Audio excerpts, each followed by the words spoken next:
aí, galera, pense, estamos aqui para isso, numa distribuição Sebos do Igor. Para você que não me conhece, eu sou Igor Fernandes, eu sou um artista de teatro, mas que assim como você, também ama os quadrinhos e ama, como diz aqui no título do vídeo, um bom preço justo. Então bora conversar sobre isso. Se você gosta desses assuntos, deixa teu like, se inscreve.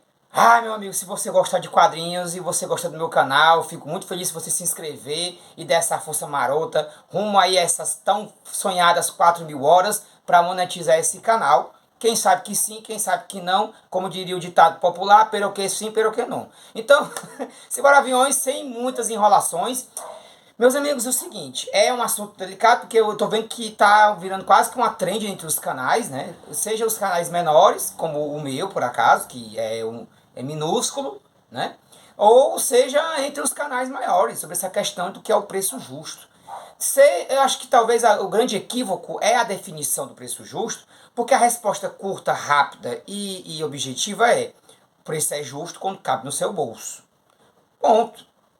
Mas aí existem alguns fatos na divisfera que dificultam a definição desse preço justo. Porque aí, por exemplo, a gente tem como vilão declarado e bem definido o mercenário livre, os mercenários livres. Mas não necessariamente todas as vezes são eles os vilões. Uma boa parte desse conflito também é por nossa culpa. Porque o consumidor, ele alimenta esse mercado, né? Esse mercado dos mercenários livres. Portanto, seja você porque tem bala na agulha e pode comprar mais caro, ou seja o fato de que você acaba apoiando listas de gibitubers que apresentam a você quadrinhos mais caros que valem a pena comprar. Porque aí no fato é que, assim, essa afirmativa de, tá aqui 10 quadrinhos mais caros para que vale a pena você comprar, ela tem uma implicação, uma problemática muito grande, que é de você aceitar o fato de que você vai pagar muito caro em algo que deveria ser mais acessível, ou mesmo que não seja barato, mas que fosse algo aceitável ou razoável. Porque veja só, o gibi ele não é a moeda, mas ele agora é um artigo colecionável tanto quanto uma moeda. Mas aí são os dois pesos, duas medidas? Essa é uma pergunta muito interessante de se fazer. Porque a gente encara que, das duas, uma. Ou nós, na ânsia de ter o gibi como uma nona arte valorizada, supervalorizamos o gibi e, portanto, superestimar o gibi tornou as condições mais difíceis para a gente, seja em comprar, seja em adquirir, trocar e etc e tal, ou nós ainda estamos subestimando o gibi. Amigo, como assim nós estamos subestimando? Hoje o gibi é um quadrinho, o quadrinho hoje é um artigo de luxo e é caro. Então ainda está dizendo que a gente talvez possa estar subestimando? Porque das duas uma. Se o gibi tem o mesmo peso, mesma medida que um artigo colecionável do nível das moedas ou de qualquer outro artigo colecionável que realmente valha fortunas, então o gibi ainda não chegou lá. Porque, por exemplo, se você vai ver o mercado de vendas dos mercenários livres de bonecos, de miniaturas, os novos Gulliver Estrela, por exemplo, mal chegaram no mercado e estavam valendo, sei lá, o DC Kindorovo, nossa, a Mulher Maravilha tá valendo, né, quase R$ 2.000 agora. Pulou de R$ 200 para 2.000. Como foi que isso chegou a esse ponto? Né? Então, assim, o quadrinho ainda está sendo subestimado. Ou ele é superestimado, ou ele é subestimado. E o pior é que esses dois viés estão aí. Porque aí faz com que a gente se coloque em situações em que um determinado quadrinho que valeria, sei lá, valeria 40, passa a ser vendido por 150.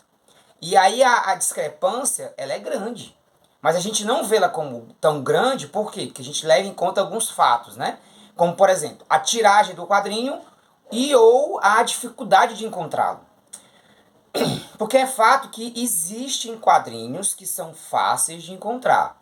Existem quadrinhos que estão sempre nos packs de vendas de vendedores, de colecionadores em grupos de WhatsApp ou encalhados nas prateleiras de comic shops. certo? Então, o que é que acontece? Perdão, minha rinite está atacada, minha gastrite também, e é isso mesmo. Então, o que acontece é que se você vê esse quadrinho várias vezes, o tempo todo, ou parado nas estantes, significa que esse quadrinho não tem valor, ou não tem um valor a ponto de você vendê-lo caro. Mas isso também é subjetivo, porque enquanto que hoje o fato é que ele está parado, ninguém sabe que daqui a mais para frente esse quadrinho acaba virando uma raridade. E isso também é outra situação para discutir essa questão do preço justo.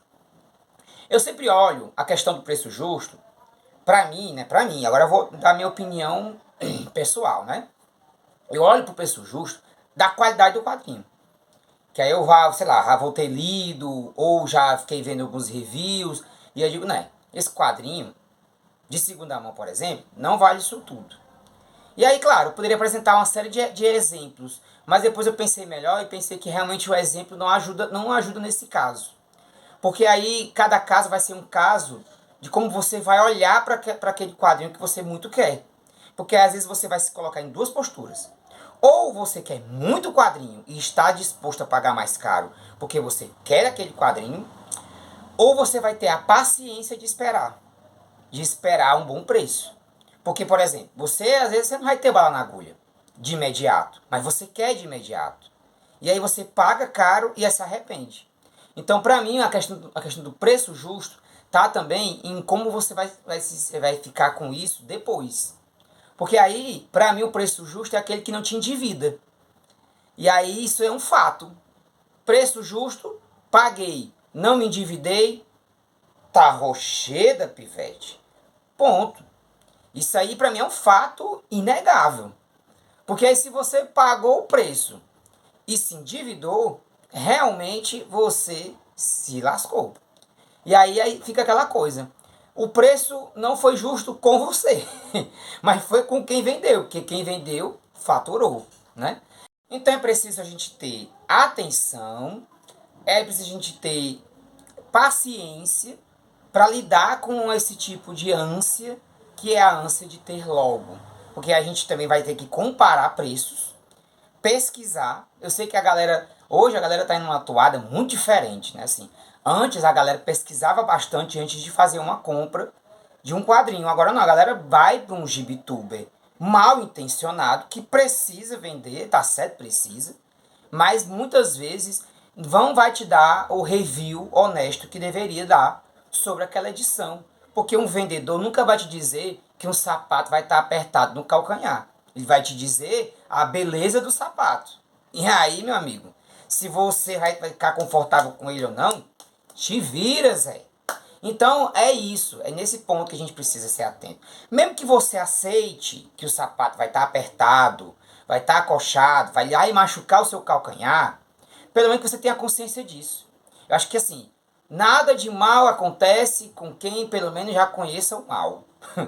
Ai, como assim? Digo, porque se você já sabe, você vai pagar caro no quadrinho, que você vai se endividar, que você não vai manusear esse quadrinho direito, que esse quadrinho talvez tenha algum defeito, que seja irremediável, ou que ele tenha alguma coisa que você, porventura, não goste no quadrinho, mas você está comprando consciente, não está tudo certo.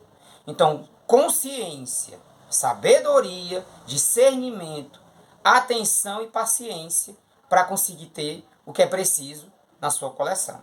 Tá certo? Lancei aqui e vamos ver o que dá nessa discussão, tá certo? Um grande abraço, fique com Deus, tenha uma ótima semana e meus amigos, pense nesse negócio de quadrinho, esse negócio de preço justo. Será que existe preço justo?